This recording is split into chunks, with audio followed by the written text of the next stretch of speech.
How's it going, everybody? This is Jordan Pacheco from the Glad Trad podcast. I hope you're doing well. And I wanted to offer a little bit of commentary regarding Harrison Butker, kicker for the Kansas City Chiefs, commencement address to Benedictine College. He gave this a few days ago, and now it is all over the media because it apparently exposes his very prejudiced and bigoted and evil ways, and we must all stand against it. So, what did the man do? Butker, of course, is not just a Catholic, he's a traditional Catholic.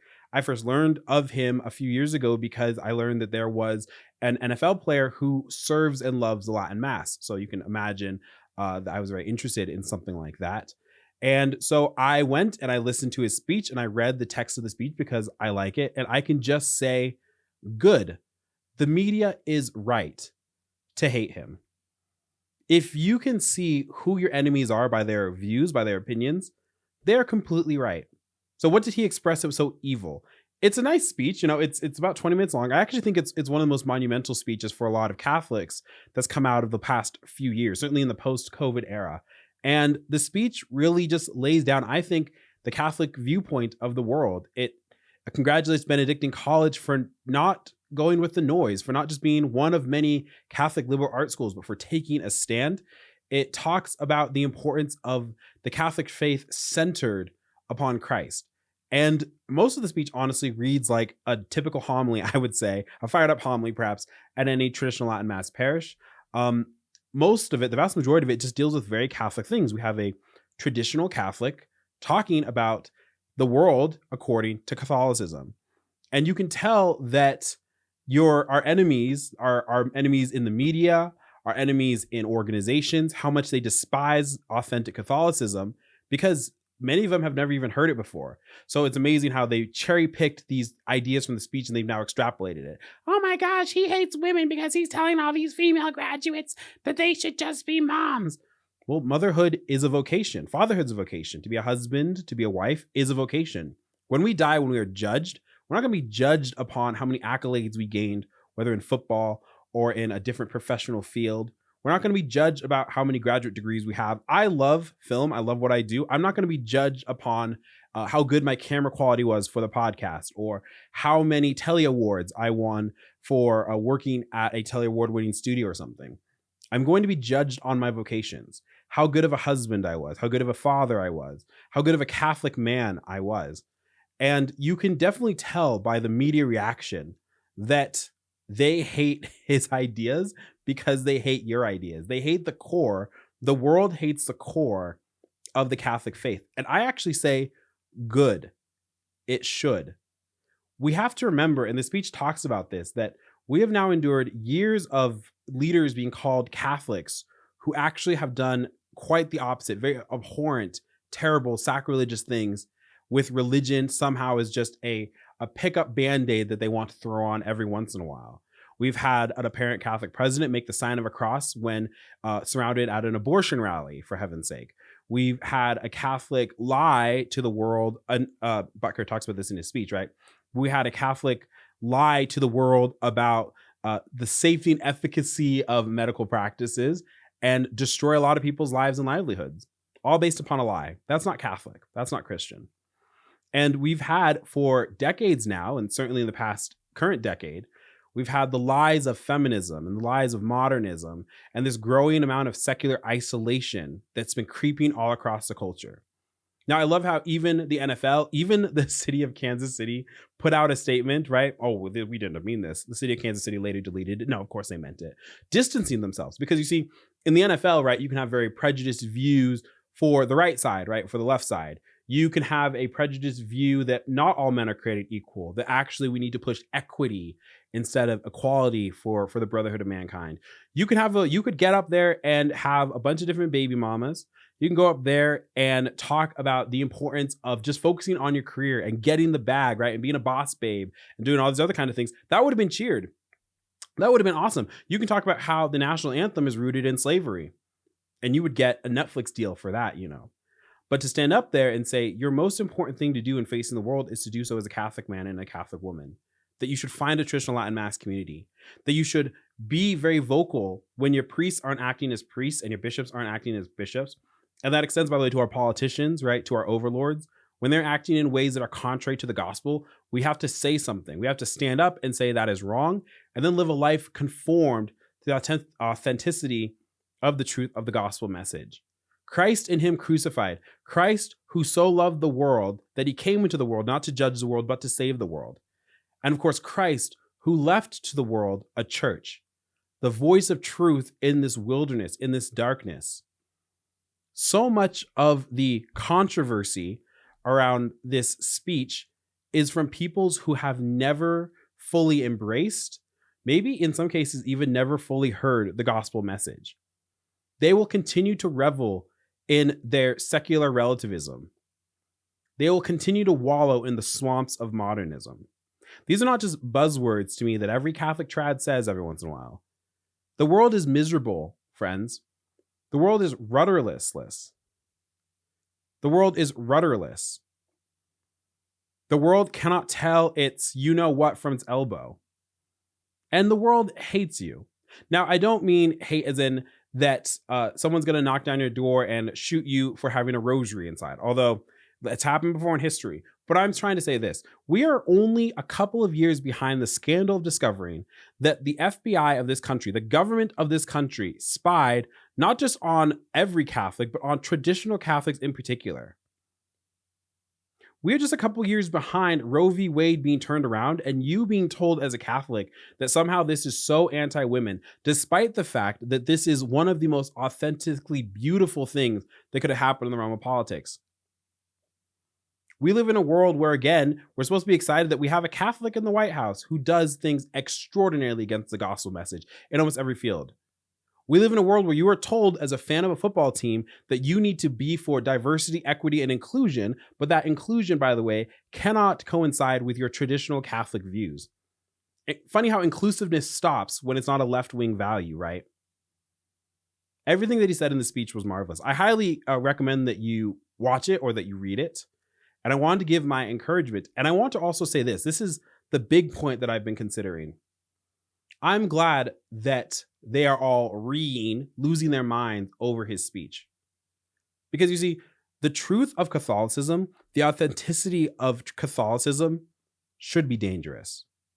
And it's not just for one side, it's not just for the other side, it should be dangerous to the world.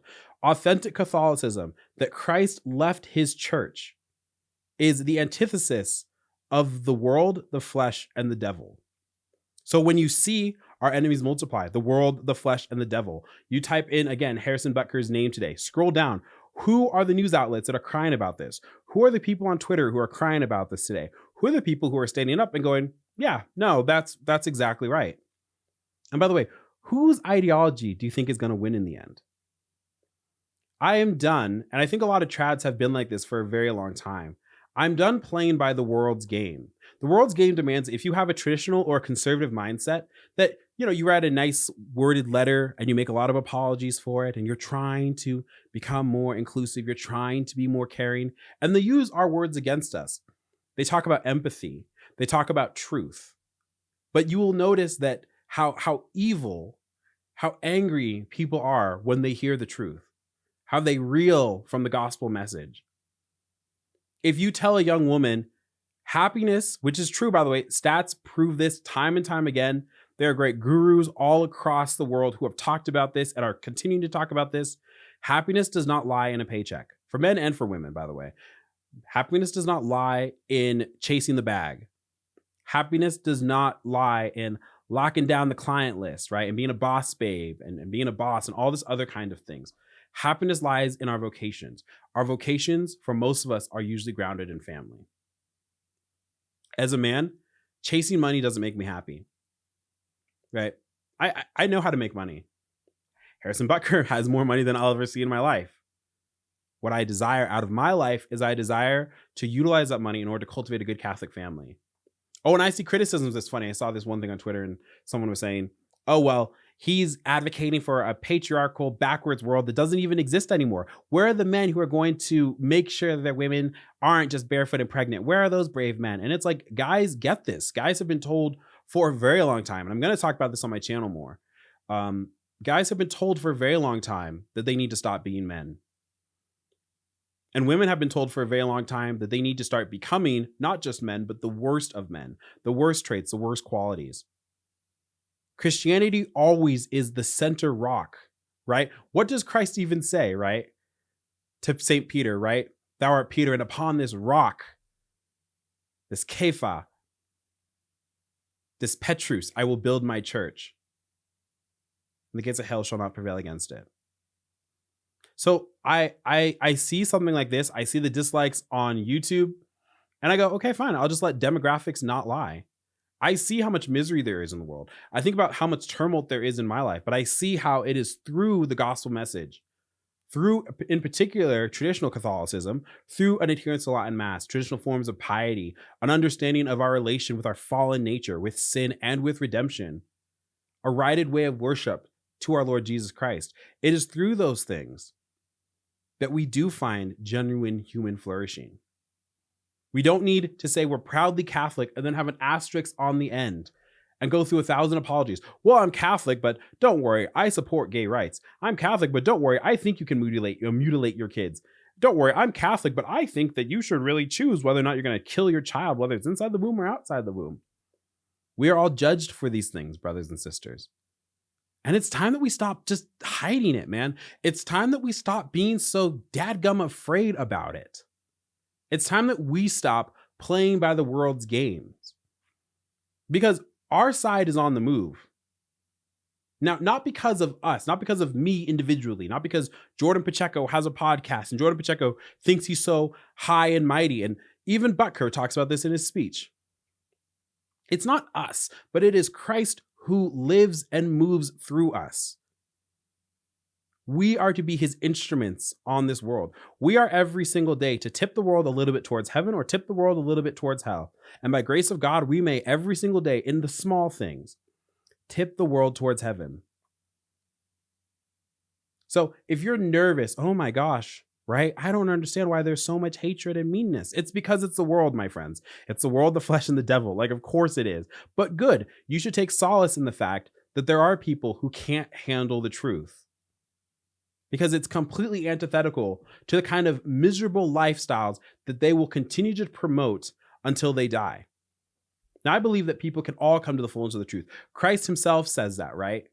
And that's what our duty is as Christians. It's not to turn and fling the mud back in their faces. It's to pick up our spiritual weapons instead, right? When they come to protest outside of our churches and to burn our churches down and to bomb our pro-life clinics, when they come to shoot up mass, as what happened in Louisiana this week, the response isn't to pick up our guns and fire back. Although, let's be clear, there are some to be had. The response is this. The response is the rosary. You want to do something countercultural? Pray the rosary. You want to do something countercultural? Marry a nice young Catholic girl and have a bunch of kids. And tilt your nose in the air slightly when you see everybody losing their minds because they know that they're losing the culture war. The culture war is counted, I think, in marriages and birth rates and retention of those marriages and those births, by the way. And I fully still want to be on board that page, despite what's ever happened in my life, what might happen in your life. You want to do something really countercultural? Oh my gosh. Ask your priest to learn a Latin Mass. Whew. You want to do something countercultural? Maybe start veiling. You want to do something countercultural? Maybe dress a little bit better if you're a guy. Speak a little softer. Carry a bigger stick. Stop caring what the world has to say. Be fearless for once in your life. Grow a spine.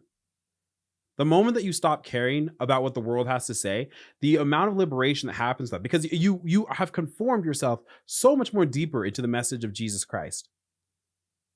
And it doesn't just need to happen from a Catholic footballer at a Catholic university. This is our Great Commission too. We can give that message of Jesus Christ in all environments, no matter how dark the day seems. So I just wanted to say, I think that this was a very spectacular speech. I think it was absolutely marvelous. I think it was the right thing to hear in a world of so much darkness. And for this class in particular, this class of 2024 across all colleges, those who are raging over the Israel-Palestine stuff, those who are sitting here in their chairs at Benedictine College, I have to say, yeah, man, the world's been rocked for a lot of you. And I'm just a little bit older. I wasn't in college during COVID. I wasn't in college during the Black Lives Matter. I wasn't in high school or anything, but I talk to a lot of you on my channel and a lot of other people who did experience that desolation, that loneliness of the world going crazy. And the church didn't seem to have the answer. At least to say that the answer wasn't always expressed in her prelates. That very much so, you might have been blocked out from the sacraments, from your priests, from your bishops, from your pope. I'm begging you to see what authentic Catholicism looks like. That's what it looks like here at Benedictine today. That's what we're called to do. Be fearless, be bold.